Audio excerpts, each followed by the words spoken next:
모기지 이자가 오르면 집을 구매하는 여력이 줄어들게 됩니다.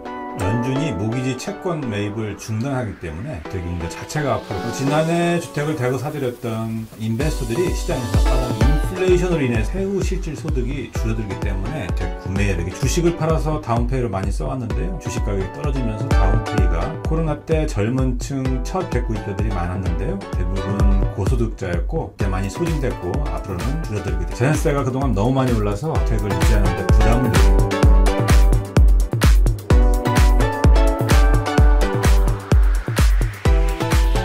안녕하세요. 은퇴와 경제의 남상혁입니다. 오늘은 2022년 1월 20일 목요일입니다. 얼마 전에 영상을 통해서 서프라임 사태와는 현재가 완전히 다르게 최근 한 10년간 모기지, 즉 주택융자가 엄격하게 관리되어 왔기 때문에 2008년 금융위기 때처럼 그런 대규모 주택 차압 현상은 일어나지 않을 거다. 그래서 주택 매물도 급격히 늘어나지는 않을 거고 따라서 가격도 떨어지지 않을 거다, 이렇게 말씀을 드렸는데요. 영상을 이제 올린 지 2달이 돼 가는데 그동안 상황이 좀 많이 바뀌었습니다. 그래서 오늘은 정반대가 되는 그런 얘기를 해볼까 합니다. 그럼 지금부터 오늘 순서를 나가보도록 하겠습니다. 올해 들어서 그러니까 지난 한 2주 동안 연방준비제도 이사회, 연준의 파월 의장과 부의장을 비롯해서 연방은행 총재들이 너나 할 것 없이 일제히 금리 인상을 신속하고 또 곧바로 해야 한다고 주장을 하고 있습니다. 그래서 현재 연준에는 비둘기파가 없고 모두 매파로 바뀌었다는 말이 나오고 있을 정도입니다. 특히 최근에 차기 의장 후보로 또 실세로 주목받고 있는 브레이너드 부의장의 태도가 아주 강경합니다. 인플레이션을 잡는 게 연준의 당면 과제라고 말하면서 금리를 올리겠다는 뜻을 강력히 시사했습니다. 앞으로 여기에 총력을 기울이겠다고 또 의회 청문회를 비롯해서 여러 차례 기회가 있을 때마다 강조하고 있는데요. 전문가들은 금리 인상의 폭도 중요하지만 그 속도가 아주 빨라질 것을 예상하고 있습니다. 그래서 3월에 기준금리를 바로 올릴 걸로 이렇게 보이고요. 그런데 이번에 당초 예상했던 0.25%가 아닌 0.5% 두 단계를 올리는 게 유력해 보입니다. 이렇게 3월부터 시작해서 올해 총 4번 정도 인상을 해서 최소 1.25% 정도 올라갈 걸로 예상을 하고 있습니다. 역사적으로 볼 때 1년 동안 기준금리를 1% 이상 올라간 경우는 여러 차례 있었습니다. 그러나 과거와 다른 점은 현재 인플레이션이 사상 최고치에 있다는 점입니다. 또 팬데믹도 다시 확산되고 있다는 게 과거와는 좀 다른 점입니다. 여기에 생각하지 못했던 변수가 하나 더 있습니다. 긴축 정책입니다. 빠른 스케줄로 자금 시장을 바짝 조이고 있는데요. 주식 시장도 그렇고 크레딧 시장에 많은 변화가 일고 있습니다. 긴축 정책은 통화량을 줄이는 겁니다. 그동안 돈을 너무 많이 풀었다, 그리고 이 푼 돈이 인플레이션의 원인이 되었다고 연준이 판단을 한다면 앞으로 이 긴축 정책의 정도는 훨씬 더 커질 수가 있습니다. 그렇다면 인플레이션과 긴축 정책이 왜 모기지와 부동산 시장에 영향을 미치는지, 또 얼마나 영향을 미칠지에 대해서 알아보도록 하겠습니다. 기준금리 인상이 확실시되면서 20일 현재 기준으로 10년 국채 금리를 보면 만기 국채 금리는 올 초 비해서 약 2주 동안 0.35%포인트가 올랐습니다. 또 30년 고정 모기지 이자도 비슷하게 0.4%포인트 정도가 올랐습니다. 기준금리를 올리면 기간이 긴 채권의 이자는 그 기간에 비례해서 올라가게 됩니다. 그럼 단기 채권에서 1년짜리 국채, 2년, 5년, 10년 국채가 차례로 금리가 올라가게 되는데 장단기 이자가 역전되는 현상을 제외하고는 정도의 차이가 있을 뿐 기간이 길어질수록 중장기 채권의 이자율은 차츰 올라가게 됩니다. 10년 채권의 수익률은 모기지 이자와 연계되어 있습니다. 기준금리 인상으로 그렇다면 모기지 금리가 올라가게 되는 그런 현상이 나오는 거죠.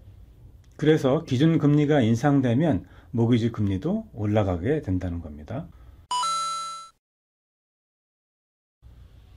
부동산 시장이 하락할 때 아주 직접적인 원인이 될 수 있습니다. 바로 모기지 금리인데요. 모기지 금리는 30년 고정 기준으로 현재 3.7% 정도입니다. 이자율이 링크된 10년 채권의 수익률을 보면 현재 1.8에서 1.9% 선에 있습니다. 전문가들은 이 10년 채권 수익률이 2.5%까지 올라갈 걸로 예상을 하고 있습니다. 기준금리에 비해서 2.5%가 올라가는 10년 국채금리 수익률은 아주 낮게 잡은 겁니다. 기준금리는 하루에서 일주일 정도 기간으로 아주 짧기 때문입니다. 그 이자가 1.25%인데 10년 채권 수익률이 2.5%라면 아주 최소한도로 잡은 겁니다.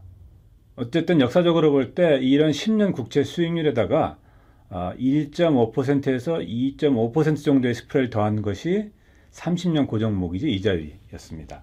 자본시장의 당시 상황에 따라서 10년 국채 수익률에 스프레드가 더해진 건데요.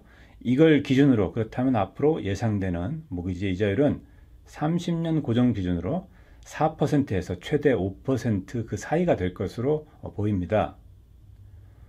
여기서 4%대 이자율이라면 아직도 낮은 이자율이다 이렇게 말씀들을 많이 하세요. 그런데 집 가격이 70만 불일 때 4% 이자율과 1년에 20%씩 두 번이나 올라서 똑같은 집이 100만 불이 넘은 집에서 4%의 이자율은 그 차이가 아주 크다고 봅니다. 이자가 올라가면 모기지 융자를 받을 때 더 많은 소득을 필요로 하기 때문에 많은 사람들이 주택 구입을 할 수 있는 자격 조건에서 탈락하게 됩니다. 주택 가격을 떨어뜨리는 요인이 될 수 있습니다. 두 번째로는 페이먼트 부담입니다. 모기지 이자가 오르면 페이먼트 부담이 늘어나죠. 얼마나 늘어나는지 한번 보겠습니다. 먼저 매월 페이먼트 기준으로 한번 보겠습니다. 월 3,500달러 페이먼트로 구입할 수 있는 집은 이자가 2.75%일 때 74만 700달러짜리 집을 구입할 수 있었습니다. 그런데 이자가 4.5%로 올라갈 경우엔 가격대가 11만 불 정도 떨어져서 63만 5천 달러짜리 집을 구입할 수 있습니다. 이자가 오르면서 11만 불 정도 가격대를 낮춰서 집을 구입해야 합니다. 몇 달 사이에 집을 구매할 수 있는 이 구매 여력이 17%나 떨어진 겁니다. 참고로 여기서 계산하는 것은 20% 다운을 가정한 것이고요. 페이먼트에는 재산세와 집보험료가 포함된 경우입니다. 또 이자에 따라 구입할 수 있는 주택의 가격을 좀 더 단순화해서 이번에는 70만 불짜리 집을 지난해 사려고 했던 사람의 경우를 들어보겠습니다.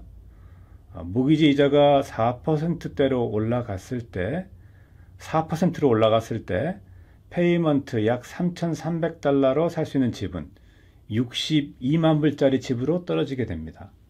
그러면 이런 상황에서 바이어들은 가격대를 낮춰서 집을 구입할까요? 아니면 구입을 늦추거나 포기를 할까요? 지난 1년 동안 집을 보러 다니던 바이어가 있다고 예를 들어서 한번 가정을 해보겠습니다. 1년 전에 70만 불짜리 집을 보고 쇼핑을 다녔었는데요. 그 사이에 20%가 올라서 똑같은 집이 84만 불이 됐습니다. 그런데 이자율이 4%대로 올라가서 구입할 수 있는 집 가격대는 오히려 20%가 떨어져서 62만 불짜리 집을 살 수밖에 없다는 겁니다. 그렇다면 84만 불짜리 집을 보고서 살까 말까 하던 사람에게 똑같은 페이먼트 조건으로 똑같은 소득이어서 62만 불짜리 집을 사라고 한다면 어떻게 될까요? 이미 사려고 하는 집에 대한 나름 기준이 있기 때문에 여기에 맞지 않으면 집 구입을 늦출 가능성이 높습니다. 만약 바로 구입하려고 한다면 지역을 바꾸거나 집의 사이즈를 줄여서 가격대를 낮춰서 그렇게 구입을 해야 하는데 그 결정이 쉽지 않을 겁니다.